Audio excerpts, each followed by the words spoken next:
In Antwerpen wonen veel Joden, ongeveer 20.000. Deze grote gemeenschap behoort tot de grootste ter wereld. Aan weerszijden van de Lange Leemstraat en rond de Diamantwijk tot station Berchem wonen de meeste Joden. Joden speelden in het verleden een belangrijke rol in de diamantenhandel van Antwerpen, vlakbij het Centraal Station. Tegenwoordig zijn er veel Indiase zakenlieden die in de diamanthandel werken. Toch is het Jodendom niet weg te denken uit de diamantbuurt. Maar dan, plots gaat het luchtalarm af. Uit iedere diamantbank klinkt alarm. Duizenden mensen snellen zich naar buiten. Even dacht ik getuige te zijn van iets spannends. Gelukkig ging het om een evacuatieoefening. Een woordvoerder van de politie geeft aan dat deze oefeningen vaker worden gedaan. Even later zie ik ook waarom. Tussen alle hoge diamantbanken staat een kleine synagoge. Aan de synagoge hangt een bord ter gedachtenis aan een autobom die daar ontploft is.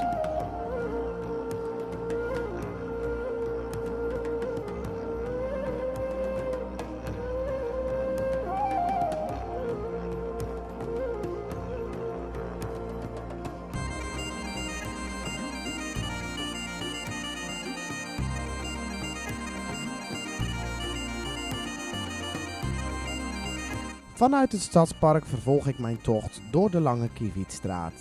In deze straat zijn vele Joodse winkels en restaurants. Uiteraard zijn deze winkels allemaal kosher. Kosher betekent dat men voedsel eet wat afkomstig is van planten of geoorloofde dieren. Ook het combineren van vlees- en melkproducten is uit den boze. Het kosher eten is terug te herleiden uit de Torah.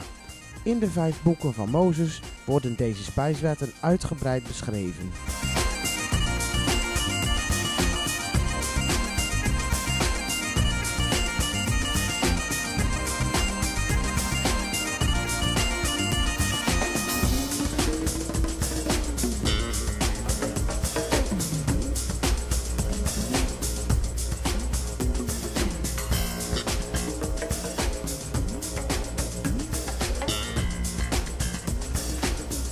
Het verwondert mij hoe afgezonderd de Joden in Antwerpen kunnen leven.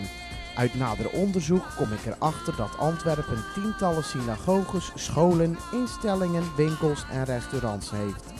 Joden kunnen op die manier makkelijk volledig afgezonderd leven en velen doen dit dan ook. Om er verder over door te vragen probeer ik in gesprek te komen met een Jood. Dit valt behoorlijk tegen, omdat de meesten naar mij kijken of ze lucht zien. Er kan geen knik, lach of goedendag vanaf. En dat stelt me zeer teleur. Ik zou graag meer van de Joden zelf horen, in plaats van alle informatie die op internet voorhanden is.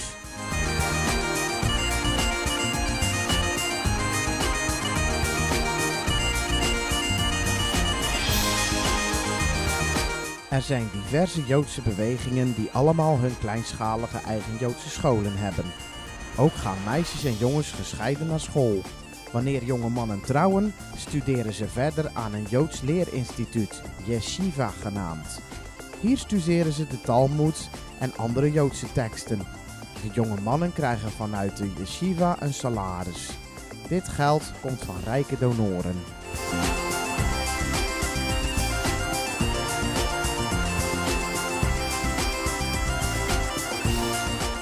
Verder probeer ik al jaren achter het raadsel van de Eruv te komen.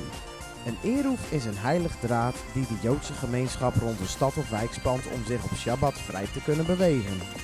Ik wil graag deze Eruv eens van dichterbij bekijken, maar heb deze nog nooit kunnen vinden. Na wat onderzoek kom ik erachter dat deze mystieke Eruv een treinspoor is. Deze ligt namelijk rond heel de stad.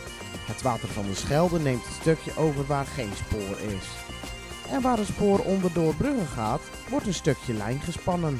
Geen bijzondere ijzeren ring, Shabbatpaal of op welke wijze de Eruv normaliter wordt aangeduid. Maar gewoon simpel het treinspoor.